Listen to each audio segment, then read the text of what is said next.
Hi, ഇന്നത്തെ നമ്മുടെ lesson time expressions. സാധാരണ നമ്മൾ സംസാരിക്കുമ്പോൾ ചിലപ്പോൾ ഇപ്പോൾ നടക്കുന്ന കാര്യങ്ങളാവാം, അതല്ലെങ്കിൽ കഴിഞ്ഞു പോയ കാര്യങ്ങളാവാം, അതല്ലെങ്കിൽ ഫ്യൂച്ചറിൽ നടക്കുന്ന കാര്യങ്ങളാവാം, അല്ലേ? പക്ഷേ ഏത് കാലത്തെ പറ്റിയാണ് നമ്മൾ സംസാരിക്കുന്നതെങ്കിൽ നമ്മൾ ചില ടൈം എക്സ്പ്രഷൻസ് ഉപയോഗിക്കാറുണ്ട്. ഈ ടൈം എക്സ്പ്രഷൻസ് എന്ന് പറയുന്നത് ഫ്യൂച്ചർ ടെൻസിലും പ്രസൻറ്റ് ടെൻസിലും പാസ്റ്റ് ടെൻസിലും ഒക്കെ ഉണ്ട്. ഇന്ന് നമ്മൾ പഠിക്കാൻ പോകുന്നത് പാസ്റ്റ് ടെൻസിൽ നമ്മൾ സാധാരണ അല്ലെങ്കിൽ കോമൺ ആയിട്ട് യൂസ് ചെയ്യുന്ന ചില ടൈം എക്സ്പ്രഷൻസ് ആണ്. എപ്പോഴും ടൈം എക്സ്പ്രഷൻസ് യൂസ് ചെയ്യുന്നത് ഒരു സെൻറ്റൻസിൻ്റെ ബിഗിനിങ്ങിൽ അല്ലെങ്കിൽ എൻഡിൽ ആകും. അതായത് തുടങ്ങുമ്പോൾ തന്നെ ഒരു സെൻറ്റൻസിൻ്റെ സ്റ്റാർട്ടിങ്ങിൽ തന്നെ ഉപയോഗിക്കാം, അതല്ലെങ്കിൽ അവസാനം. ഒരിക്കലും ഒരു സെൻറ്റൻസിൻ്റെ മിഡിൽ ആയി നമ്മൾ ഒരിക്കലും ടൈം എക്സ്പ്രഷൻസ് ഉപയോഗിക്കാറില്ല. അപ്പോൾ നമുക്ക് നോക്കാം ഏതൊക്കെയാണ് കോമൺ ആയിട്ട് യൂസ് ചെയ്യുന്ന ടൈം എക്സ്പ്രഷൻസ് എന്ന്. First one, yesterday. യെസ്റ്റർഡേ എന്ന് പറഞ്ഞാൽ ഇന്നലെ, ഇന്നത്തേതിന് മുൻപുള്ള ദിവസം, അതാണ് ഇന്നലെ. ഇത് വളരെ കോമൺ ആയിട്ട് യൂസ് ചെയ്യുന്ന ഒരു ടൈം എക്സ്പ്രഷൻ ആണ്. Yesterday I took an of. Yesterday I took an of. ഞാൻ ഇന്നലെ ഒരു ഓഫ് എടുത്തു. ഇത് തന്നെ നമുക്ക് കുറച്ചുകൂടി സ്പെസിഫിക് ആയിട്ട് യെസ്റ്റർഡേ മോർണിംഗ് എന്ന് പറയാം, ഇന്നലെ രാവിലെ. അതുപോലെ തന്നെ യെസ്റ്റർഡേ ആഫ്റ്റർനൂൺ, ഇന്നലെ ഉച്ചയ്ക്ക്. Yesterday morning I skipped breakfast. ഞാൻ ഇന്നലെ രാവിലെ ബ്രേക്ക്ഫാസ്റ്റ് സ്കിപ്പ് ചെയ്തു. Yesterday afternoon I went for a movie. ഇന്നലെ ഉച്ചയ്ക്ക് ഞാനൊരു മൂവിക്ക് പോയി. Next one, the day before yesterday. The day before yesterday എന്ന് പറയുന്നത് മിനിയാന്ന് എന്ന് പറയില്ലേ നമ്മൾ. ഇന്നത്തെ ദിവസത്തിന് 2 ദിവസം മുൻപാണത്. ഇപ്പോൾ ഇന്ന് ഫ്രൈഡേ ആണെങ്കിൽ തേഴ്സ്ഡേ ആണ് ഇന്നലെ, പിന്നെ വെൻസ്ഡേ. അപ്പോൾ വെൻസ്ഡേ ആണ് ദ ഡേ ബിഫോർ യെസ്റ്റർഡേ എന്ന് പറയുന്നത്, അല്ലേ? I received A parcel the day before yesterday. എനിക്ക് മിനിയാന്ന് ഒരു പാർസൽ കിട്ടി. The day before yesterday. ഇപ്പോൾ ഇന്ന് സാറ്റർഡേ ആണെങ്കിൽ ഇന്നലെയാണ് ഫ്രൈഡേ, അപ്പോൾ തേഴ്സ്ഡേ ആണ് പാർസൽ കിട്ടിയത്. ഇതുപോലെയുള്ള ഒരു സിമിലർ ആയിട്ടുള്ള ഒരു എക്സ്പ്രഷൻ ആണ് ദ മന്ത് ബിഫോർ ലാസ്റ്റ്, അതുപോലെ the week before last. The week before last എന്ന് പറഞ്ഞാൽ ഈ വീക്കിൻ്റെ മുൻപത്തെ വീക്കല്ല, അതിനു മുൻപുള്ള വീക്ക്.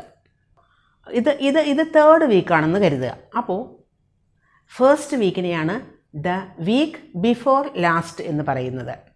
അതുപോലെ തന്നെ സിമിലർ ആയിട്ടുള്ള ഒരു എക്സ്പ്രഷനാണ് ദ മന്ത് ബിഫോർ ലാസ്റ്റ്. അപ്പോഴും ഈ കഴിഞ്ഞ മന്തല്ല, അതിനു മുൻപുള്ള മന്ത്. ഇപ്പോൾ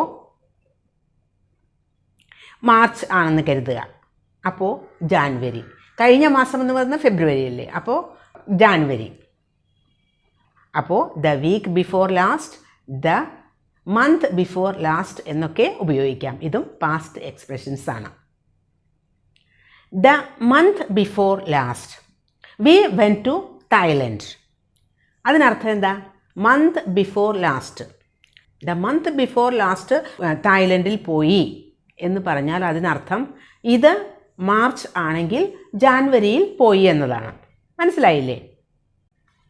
ഇനി വേറൊരു ടൈം എക്സ്പ്രഷനാണ് ലാസ്റ്റ് നൈറ്റ്. ലാസ്റ്റ് നൈറ്റ് എന്ന് പറഞ്ഞാൽ കഴിഞ്ഞ രാത്രി, ഇന്ന് ആവുന്നതിന് മുൻപുള്ള രാത്രി. Last night. സിമിലർ ആയിട്ടുള്ള എക്സ്പ്രഷനാണ് last week, last month, last year എന്നൊക്കെ പറയുന്നത്. ലാസ്റ്റ് മന്ത് കഴിഞ്ഞ മാസം, ലാസ്റ്റ് വീക്ക് കഴിഞ്ഞ ആഴ്ച, ലാസ്റ്റ് ഇയർ കഴിഞ്ഞ കൊല്ലം. Last night we went out for dinner. കഴിഞ്ഞ രാത്രി ഞങ്ങൾ ഡിന്നറിന് പോയി. ഇനി വേറൊരു പാസ്റ്റ് എക്സ്പ്രഷനാണ് ദിസ് മോർണിംഗ് എന്ന് പറയുന്നത്. ഇപ്പോൾ ഇന്ന് മോർണിംഗ് എന്ന് പറയുന്നത് ആ മോർണിംഗ് കഴിഞ്ഞു, ഇന്ന് ആഫ്റ്റർനൂണിലാണെങ്കിൽ നമുക്ക് പറയാം. നമ്മൾ പറയുന്നത് ആഫ്റ്റർനൂണിലാണ്. ആ സമയത്ത് നമുക്ക് ദിസ് മോർണിംഗ് എന്ന് പറഞ്ഞാൽ അത് കഴിഞ്ഞു പോയില്ലേ, അതൊരു ഏർലിയർ പീരീഡാണ്. രാവിലെ എന്ന സമയം കഴിഞ്ഞിട്ടല്ലേ ഉച്ചയ്ക്കാവുന്നത്. അപ്പോൾ ഉച്ചയ്ക്ക് സമയം ആണെങ്കിൽ, ആഫ്റ്റർനൂൺ സമയമാണെങ്കിൽ നമുക്ക് പറയാം ദിസ് മോർണിംഗ്. അതുപോലെ നൈറ്റിലാണ് നമ്മൾ എന്തെങ്കിലും കാര്യങ്ങൾ സംസാരിക്കുന്നത്. അപ്പോൾ നമുക്ക് ദിസ് ആഫ്റ്റർനൂൺ എന്ന് പറയാം. അതായത് ആ ദിവസത്തെ ഉച്ചയ്ക്ക്, ആ ദിവസം ഉച്ചയ്ക്ക് എന്നാണ് ഉദ്ദേശിക്കുന്നത്. ദിസ് മോർണിംഗ്, ദിസ് ആഫ്റ്റർനൂൺ എന്നൊക്കെ പറയുന്നതും പാസ്റ്റ് എക്സ്പ്രഷൻസ് തന്നെയാണ്.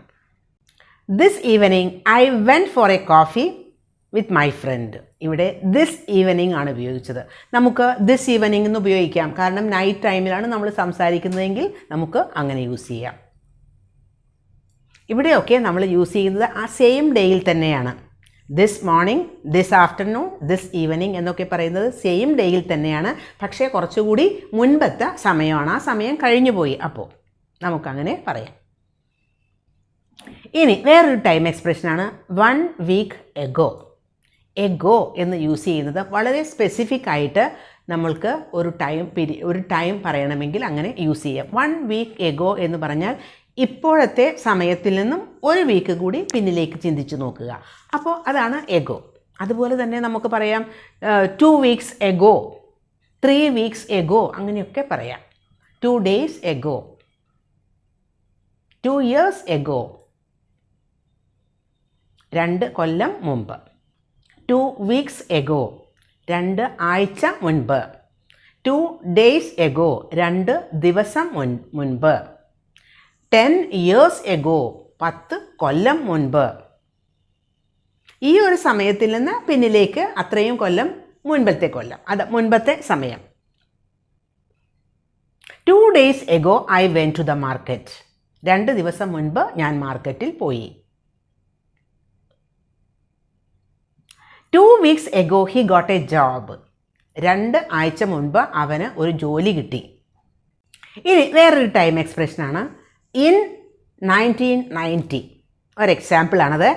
ഒരു കൊല്ലം നമ്മൾ പറയുന്നു, അവിടെ ഇൻ എന്ന പ്രിപ്പോസിഷനാണ് യൂസ് ചെയ്യുക. ഇൻ 1990 ഇത് കഴിഞ്ഞു പോയ ഒരു സമയമാണ്. ഇൻ 2010 അതും കഴിഞ്ഞു പോയൊരു കൊല്ലമാണ്. അപ്പോൾ പാസ്റ്റ് എക്സ്പ്രഷൻ യൂസ് ചെയ്യുമ്പോൾ അതും അത്തരം എക്സ്പ്രഷൻസും നമുക്ക് യൂസ് ചെയ്യാം. ഇൻ 1990 ആ ഒരു കൊല്ലം പറയുക. പക്ഷേ അവിടെ ഉപയോഗിക്കേണ്ട പ്രിപ്പോസിഷൻ ഇൻ ആണ്. He went to London in 1990. Went to London, പോയി എന്ന്, ലണ്ടനിലേക്ക് പോയി 1990 എന്ന ഇയറിലാണ് പോയത്. അത് വളരെ സ്പെസിഫിക് ആയിട്ട് പറയുമ്പോഴാണ് നമ്മൾ അത്തരം ടൈം എക്സ്പ്രഷൻസ് ഉപയോഗിക്കുന്നത്. അതുപോലെ തന്നെ നമുക്ക് പറയാം in March, in January, in April എന്നൊക്കെ ഒരു മന്തിൻ്റെ പേര് പറഞ്ഞിട്ട് നമുക്ക് ഇൻ എന്ന പ്രിപ്പോസിഷനോട് കൂടി യൂസ് ചെയ്യാം. പക്ഷേ നമ്മളൊരു സ്പെസിഫിക് ഡേ ആണ് പറയുന്നത്, മൺഡേ എന്നാണ് പറയുന്നതെങ്കിൽ ഇൻ മൺഡേ എന്ന് യൂസ് ചെയ്യാൻ പാടില്ല. ഓൺ മൺഡേ എന്ന് തന്നെ യൂസ് ചെയ്യണം. On Monday, on Sunday, on Tuesday അതുപോലെ യൂസ് ചെയ്യണം. അതേസമയം മന്തോ ഇയറോ ഒക്കെ ആണെങ്കിൽ in. On Friday I went for a movie. On Friday ആണ് യൂസ് ചെയ്യുന്നത്. അപ്പോൾ ഇത്തരം ടൈം എക്സ്പ്രഷൻസ് വളരെ ഈസിയാണ് ഉപയോഗിക്കാൻ. ഇത്തരം എക്സ്പ്രഷൻസ് തെറ്റുകൂടാതെ ഉപയോഗിക്കാൻ ശ്രമിക്കുക.